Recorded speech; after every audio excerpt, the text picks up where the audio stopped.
Welcome to Ciao Living Italian Style. We're back in the studios of Mainline Network, Radnor Studio 21 TV, and we're going to be bringing you adventures in Abruzzo. Some of my travels this episode.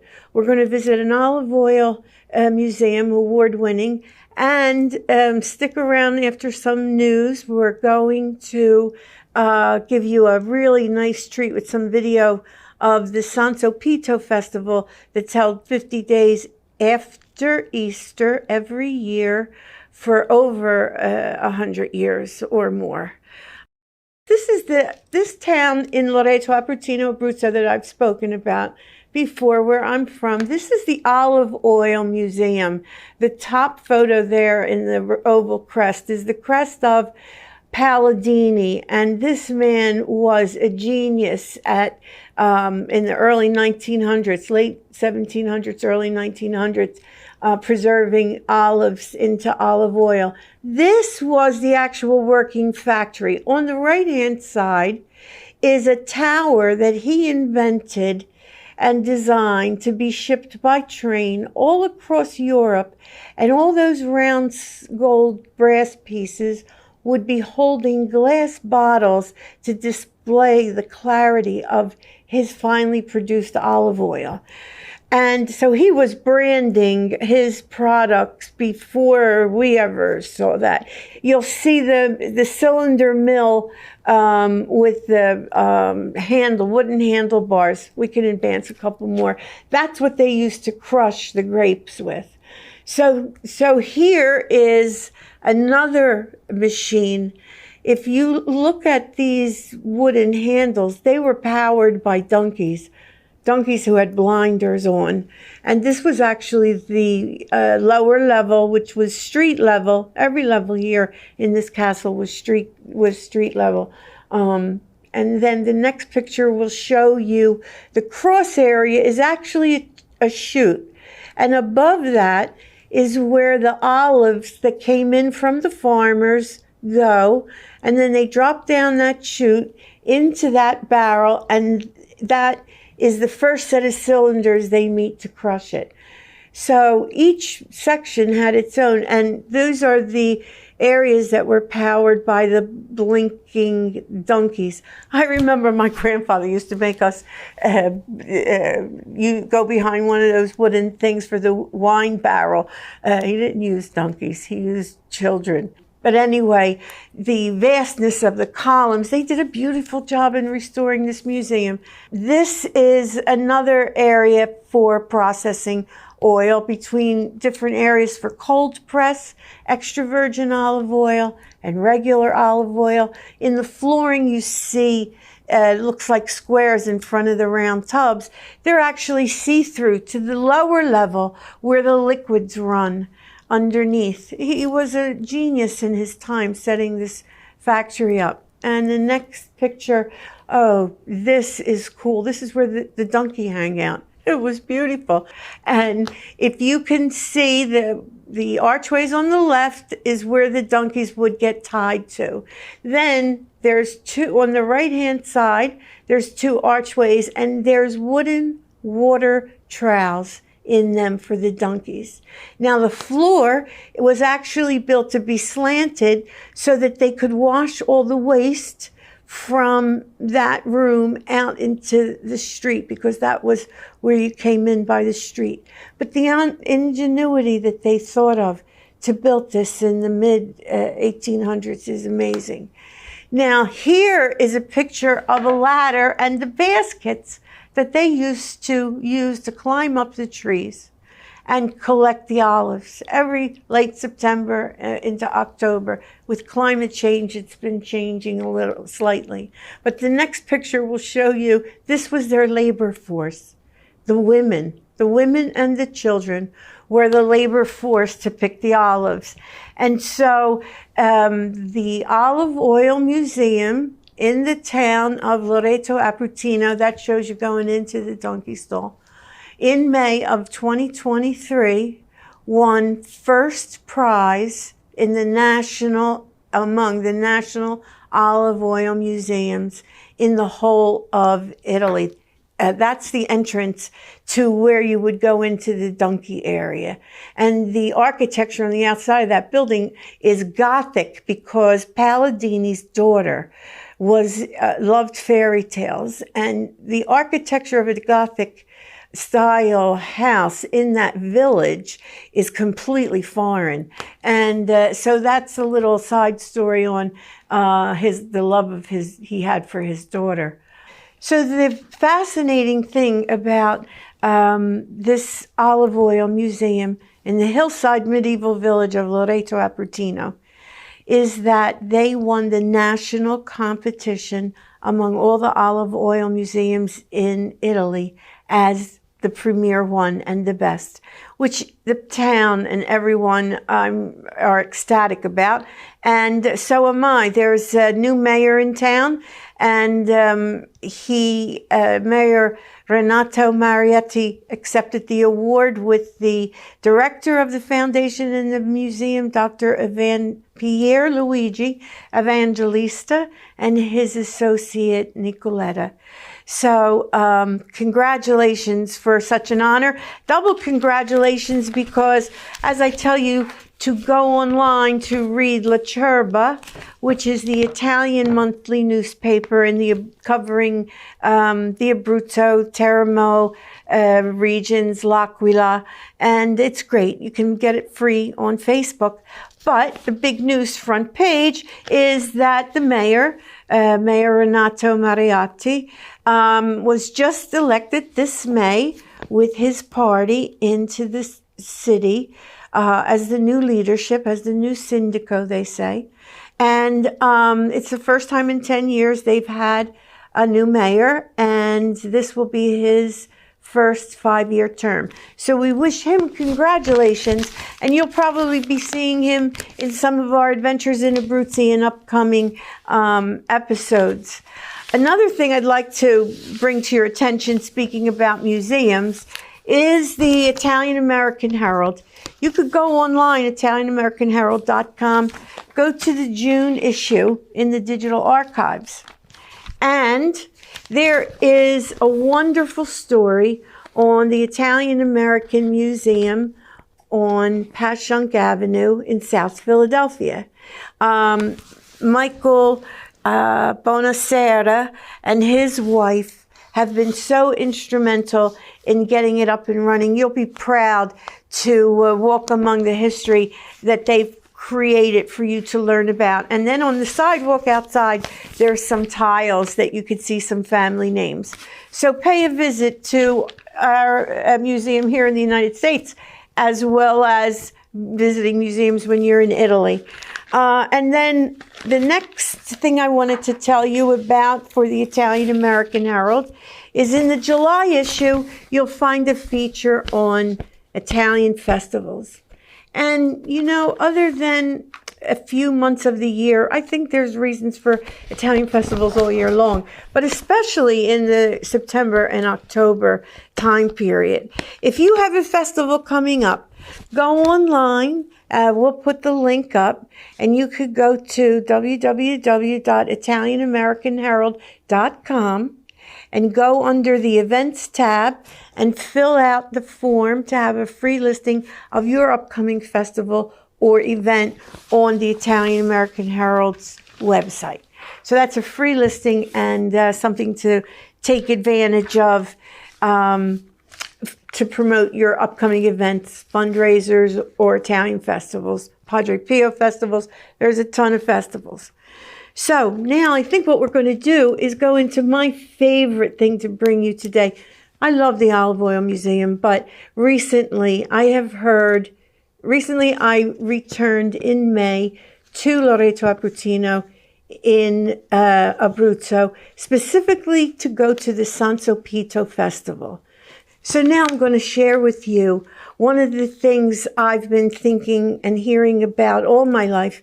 And I always grew up around hearing about the San Zopito Festival in the town of Loreto every year. It's happened for years, all around a fable and a white ox.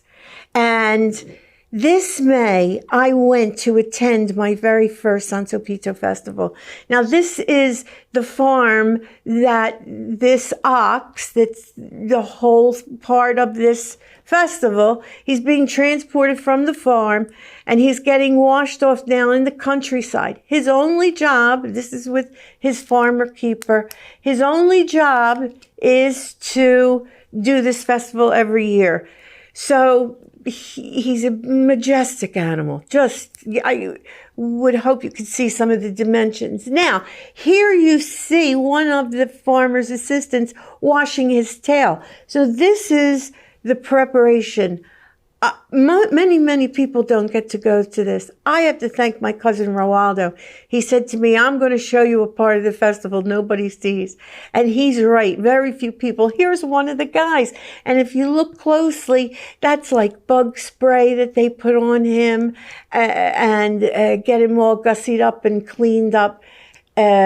This is amazing because they're actually giving him a pedicure. They're making painting his hoofs black. I could not believe that this was going on.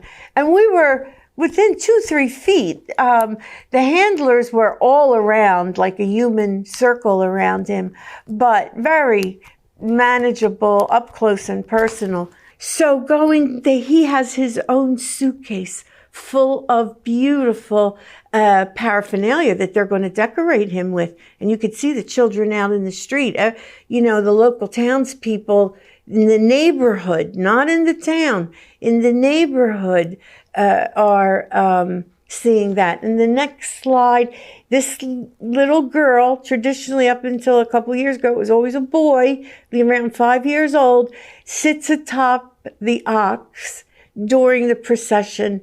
And part of the fable has him kneeling in front of the church. Okay, here's the circle of men that I said kind of make like a protective barrier against the ox and us. But they were amazing handling this oxen. And then he has the decorating. They're going to decorate his horns. They're going to wrap him with duct tape.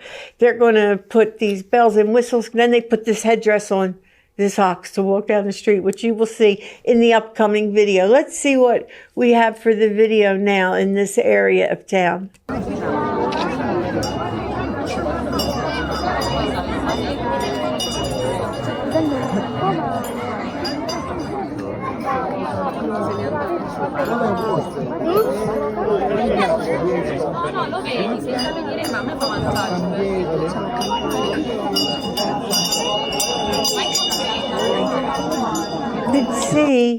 So you could see that the villagers in this section of the neighborhood all came out for this, and the food display that they put on afterwards, all the neighbors along the street, that part of the festival is really not, you have to know about it, I guess, through the word of mouth, and it's just attended by a very few people around the neighborhood to see that. I think we're going to run the video of decorating the town now, right? And if I could talk over that video. When I arrived in town, I arrived specifically to go to this festival. This is the town of Loreto Aprutino. The bar and the restaurant and the shops are along this corridor. This is the way that the parade is going to happen. And all those archways that are white, you're going to see them later lit up. They start putting up decorations all over the town. It's absolutely beautiful. The next batch of photos that we have to show you on the festival now are the actual public's coming to. In the town square that we just saw, where the utility truck was, this square gets filled to the brim with people. I could only get a back shot of the ox. He kneels when the priest brings the statue in front of him, the ox does, in tribute to the safe passage of the olive oil inventory that they would have leave Loreto every year. So the purpose of this ox, who's now in the town square, is to kneel in front of the holy statues, San Zopito being one of them. Because in the 17th century, when the farmers had their olive oil harvest, pressed their olives into gold, they transported that olive oil to towns out of their countryside. So when they came back to Loreto, they had money in their pocket. And to protect them, they prayed to this saint, San Zopito. The farmers, and when the ox saw the statue that they carried with them in the field, the ox knelt down, and the farmers were in awe. That's the consensus of this for prosperity and protection, and that is the square that you saw that was empty. It was jammed.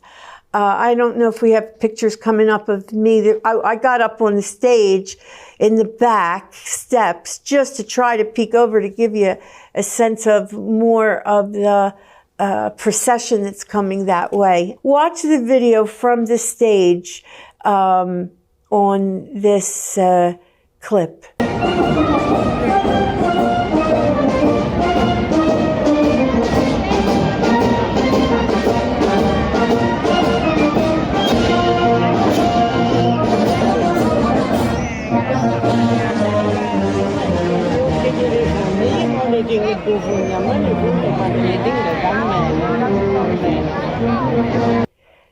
Okay, well, those musicians, a little backwards, but they start the Pied Piper processions through the village streets, and then the ox follows, then the people follows, and then this.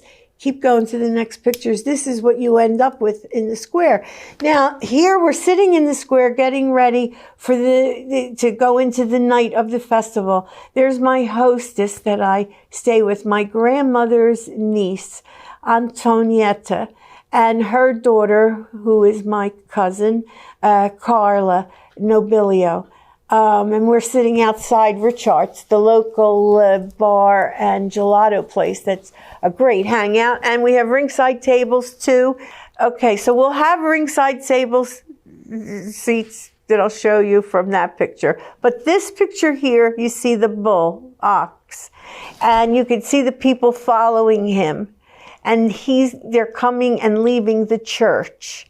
And now they're going into the town. This was a really great friend that I met there, Hilda, and she and I got into Valentini's winery, which is famous, worldwide famous wine, and she's holding a taste in her hands. They only open one day a year for the villagers to go in to taste. Here's the statue of San Zopito that's paraded through the street, that when it was leading them in processions to protect the farmers, the bull dropped to his knees in the field. And there's the bull with the little angel sitting on top with her and his umbrella. Valentini's opened house that day. Besides the wine, they served the homemade biscuits, which were absolutely delicious, plain or dipped in the wine. And then ahead we have the statue that I mentioned. That is one heavy statue that is all made out of bronze. And this is the chapel that it's housed in all year long in the church of St. Pietro, which is St. Peter, that was built with roots in the 100th AD century, which is mind-boggling. Here is my hostess greeting the new mayor, Mayor Mariotti of Loreto Aprutino. This was his first festival, days after his election. That's my hostess, Antonietta, my grandmother's niece, and the mayor. And this is the crowd from the castle, Castello Ciolo, one end of the top of the village, to the church at the other end. All these people are waiting to get into Valentini's to taste that wine. Bottles are very, very expensive and rare.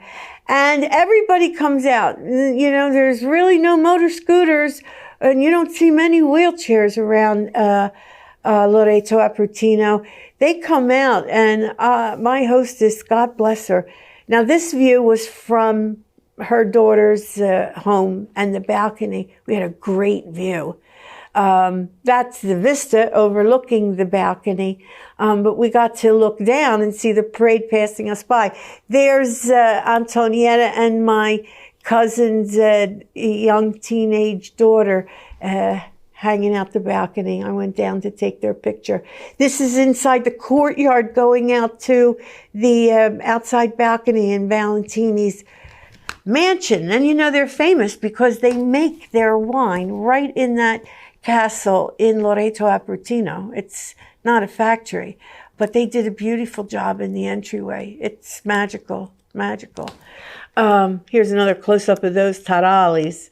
And let's see, the courtyard, wine, and people was very orderly, but we went towards the end, so we didn't have so much changeover. What else do we have there?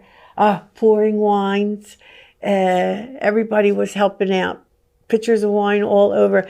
That is the vista, looking out onto the olive fields and the vineyards of the town from Valentini's winery in Loreto Aprutino.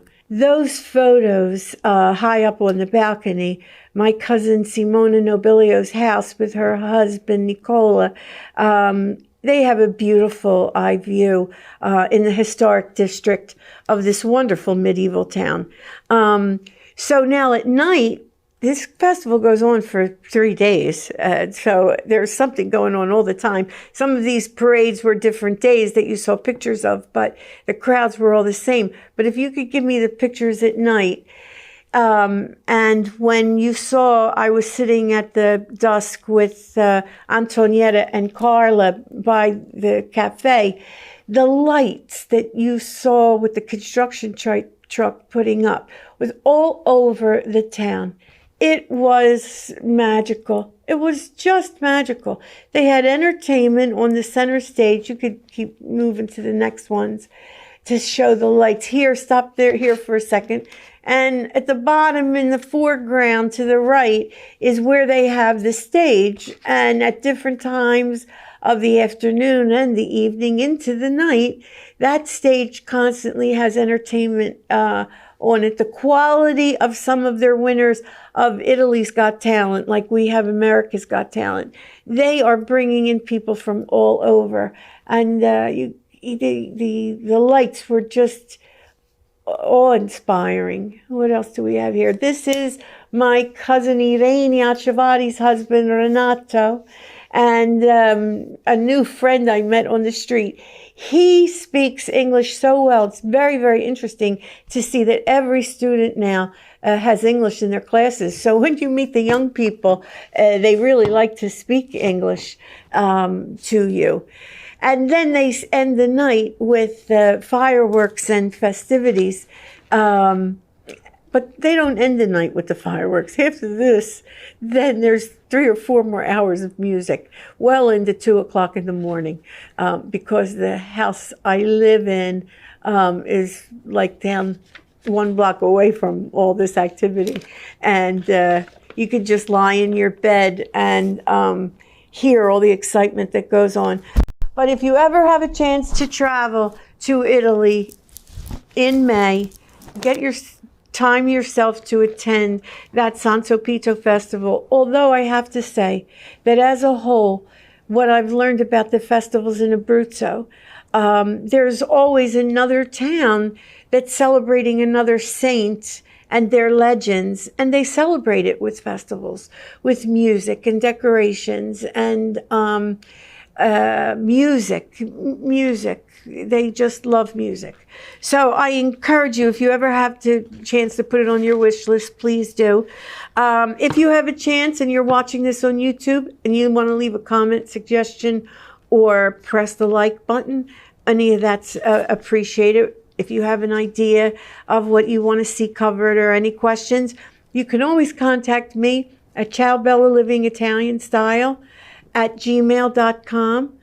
I'd like to thank Kevin, great general manager here at Radnor Studio 21.